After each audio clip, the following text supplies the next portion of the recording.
at 120 hectares of our rain-fed areas out of our total 1,400. Meron pa po kaming ganong kalaking ektarya na walang tubig. Pero sunod-sunod na yan. Ito na nga, napakagandang beginning na naghuhudyat itong Vaca Dam.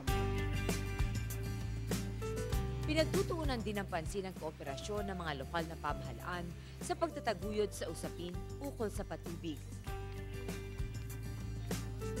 May counterparting program yon at dapat lang naman po dahil yung issue ng water, it is a local issue.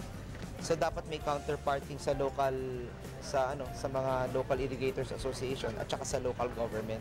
So syempre kami, ang national government, gusto rin namin tumaya sa mga local government at mga irrigators na tumataya sa mga patubigan nila at infrastructure nila. Dahil kung wala silang taya doon, hindi nila nararamdaman yung importansya nun. So, dapat yung responsibilidad na yun ay nasa kanila.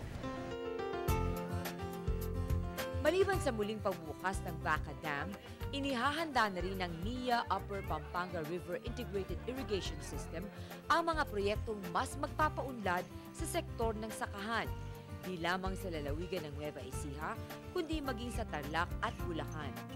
Kabilang na riyan ang additional 16,000 hectares mula sa Phase 2 ng Kaseknan Irrigation Project, Along-Along Irrigation System sa San Antonio, Nueva Ecija na magpapatubig sa 2,500 na hektaryang bukirin.